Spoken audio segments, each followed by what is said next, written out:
आप लोगों में से बहुत सारे लोग हैं ना, कुछ लोग कमेंट आप में आकर के ये कमेंट कर रहे हैं, sir civil engineering, electrical engineering, electronics engineering, mechanical engineering including chemical engineering, क्या कोई स्कोप नहीं है, इसको करके कोई जॉब नहीं है, मत करना।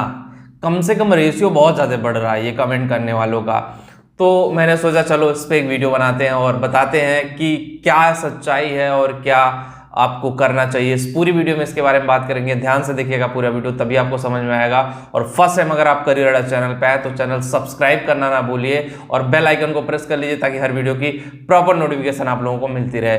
अब बात करते हैं कि क्या सच में इलेक्ट्रिकल, इलेक्ट्रॉनिक्स, सिविल, मैकेनिकल, इन सारे इंजीनियरिंग ब्रांच को, IT और CS को छोड़ करके क्या इन ब्रांचों में जॉब नहीं मिल रही? तो ये बिल्कुल गलत है, ऐसा कहीं भी नहीं है। ऑल्दो देखो 2 साल से जिस तरह से इन ब्रांचों की हाल थी, 2 साल, क्योंकि इन ब्रांचों में जो जॉब थी वो वर्क फ्रॉम होम होने लायक नहीं थी। तो ऑब्वियसली जब 2 साल से चीज़ें बंद थी, अब चीज़ें स्टार्ट हो रही हैं धीरे धीरे, कोरोना के बाद से चीज़ें स्टार्ट हो रही, चीज़ें सही हो रही हैं, तो आपके लिए एक अपॉर्चुनिटी है और आई थिंक उस अपॉर्चुनिटी का आप लोगों को फ़ायदा उठाना चाहिए। अगर आप उसका फ़ायदा नहीं उठाते हो तो शायद कहीं ना कहीं आप लैग कर जाओगे। आप देख सकते हो कि जिस तरह से कंप्यूटर साइंस और IT की मार्केट अपने पीक पॉइंट पे है, अभी पीक पॉइंट से अब गिर रही है धीरे धीरे। ग्राफ, हर इंजीनियरिंग का ग्राफ एक टाइम पीक पॉइंट पे होता है, फिर धीरे धीरे वो गिरता है, फिर धीरे धीरे वो उठता है। ये हर इंजीनियरिंग का रूल है, उससे घबराने की जरूरत नहीं है। तो कुछ लोग हैं जो कहते हैं मान लो 2 साल में 10 लाख, 12 लाख, 15 लाख जितने भी इंजीनियर पास आउट होंगे पैन इंडिया बेरोजगार होंगे, मैं मान रहा हूं, क्योंकि उनमें से कुछ लोग तो लगे होंगे किसी तरह से, जिस तरह से मार्केट ओपन हुई कुछ लोग जॉब किए होंगे और बहुत सारे लोग जॉबलेस होंगे। तो वो कंडीशन तो है और उसमें पेशेंस अपने लोगों ने रखा, ये बहुत बड़ी बात है। मैंने इसीलिए कहा हूं कि छोटी से छोटी, बड़ी से बड़ी, जैसे भी जॉब मिले स्टार्ट तो करो आप कहीं से, क्योंकि आप पैसा देखोगे कि मुझे 50,000 की जॉब पहले मिले तभी जाकर के मैं स्टार्ट करूंगा, तो ऐसा नहीं हो पाएगा। आपको 10,000, 15,000, 20,000 जितनी अमाउंट की जॉब मिल रही है पहले शुरुआत तो करो। 1 साल में वो अमाउंट डबल ट्रिपल हो जाएगा, बस आपको शुरुआत करने की देर है।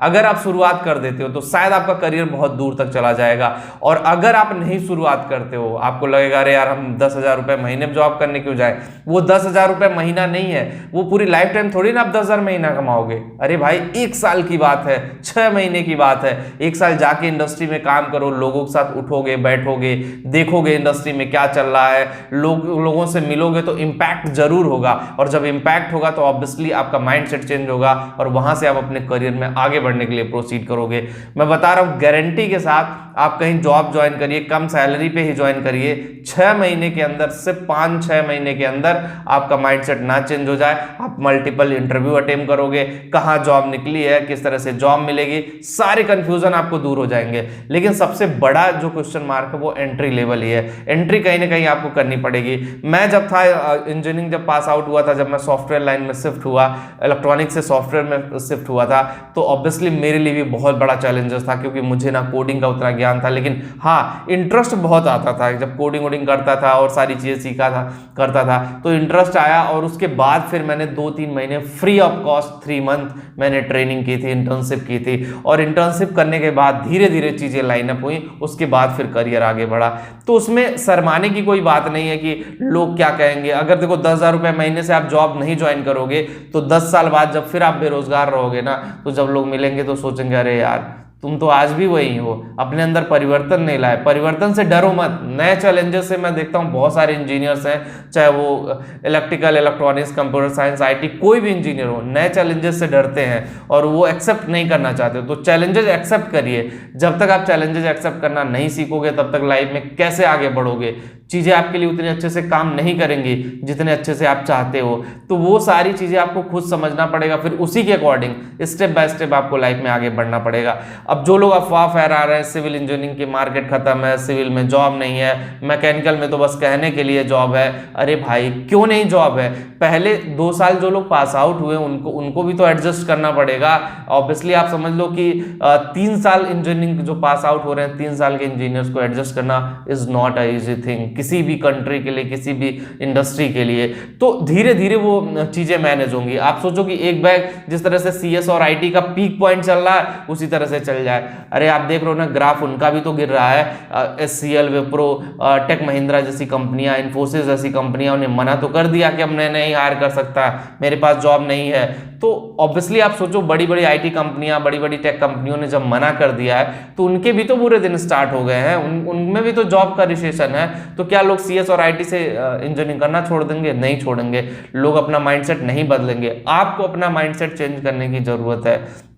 जब तक आप अपना माइंडसेट नहीं चेंज करोगे तब तक चीज़ें इसी तरह से रहेंगी, और चीज़ें इसी तरह से रहेंगी तो शायद कहीं ना कहीं आप प्रॉब्लम झेल ले जाओगे। और एक चीज़ और मैं कहना चाहूँगा, जो लोग इंजीनियरिंग कर रहे हो ना, थोड़ा सा डायनेमिक बनो यार। अगर मान लो आप मैकेनिकल इंजीनियरिंग कर रहे हो, थोड़ा प्रोग्रामिंग सीख लो, IoT में आ जाओ।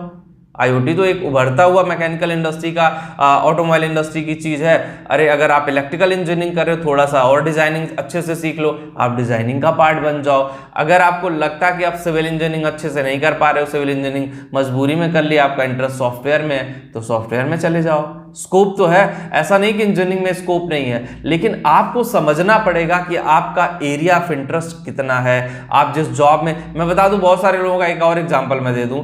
मेरे सीनियर्स थे, 5 to 6 सीनियर्स थे जो नोएडा से ही पास आउट हुए थे, और उन्होंने जो उनका कैंपस हुआ था वो TCS और इन्फोसिस में हुआ था। बड़े अच्छे थे, वो ब्रांच अलग थे, इलेक्ट्रॉनिक्स ब्रांच से थे दोनों। पहले सब चले गए तीनों चारों कि हाँ मेरा कैंपस हो गया है, अब मुझे बहुत अच्छा लगेगा। लेकिन जब वहाँ गए, 6 महीने की ट्रेनिंग दी गई, 6 महीने की ट्रेनिंग के बाद फिर टेस्ट लिया था TCS और इन्फोसिस ने, फेल हो गए, वापस घर भेज दिया। और उनको लग गया कि हाँ ये मेरी सबसे बड़ी मिस्टेक थी कि मैं अपना फील्ड छोड़ करके इस फील्ड में आया, जिस फील्ड में मुझे नॉलेज नहीं थी, जिस फील्ड में मुझे इंटरेस्ट नहीं था। शायद वो उनकी बहुत बड़ी मिस्टेक थी। उसके बाद उन्हें रियलाइज हुआ, फिर बाहर में आए, ऑफ कैंपस 2-3 कोर्स किए, 2-3 जगहों पे ट्रेनिंग किए, उसके बाद फिर वो अच्छी जगह पे गए और अच्छा करियर ऑप्शन पाया। लेकिन हाँ टाइम लगा, वक्त लगा, 2-4 साल का वक्त लगा उनको एडजस्ट होने में। तो उसी तरह से है, देखो इंजीनियरिंग एक ऐसा डायनेमिक कैरियर है ना कि आप कहीं भी जा सकते हो। अब देखो एक टाइम था कि इंजीनियरिंग करके लोग गवर्नमेंट सेक्टर में सिर्फ और सिर्फ टेक्निकल में जाते थे। IAS निकालने वाला 90% से ज़्यादा जो स्टूडेंट है वो इंजीनियरिंग स्टूडेंट है।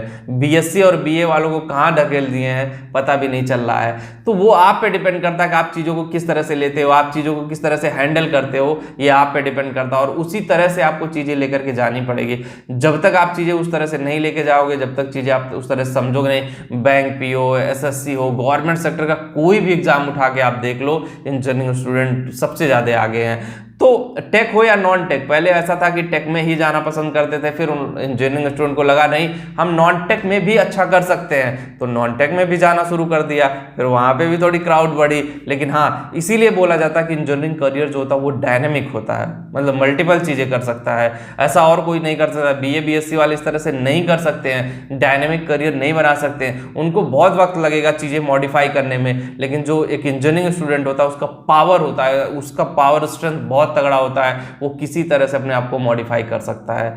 तो बस आज की वीडियो में इतना ही होगा। इस वीडियो आपको पसंद आई होगी। जो लोग टेलीग्राम पे हो, करियर चैनल टेलीग्राम पे भी है, डिस्क्रिप्शन में लिंक दे रहा हूँ, कमेंट में पिन कर दे रहा हूँ, टेलीग्राम पे भी जाके ज्वाइन जरूर करें। Thank you.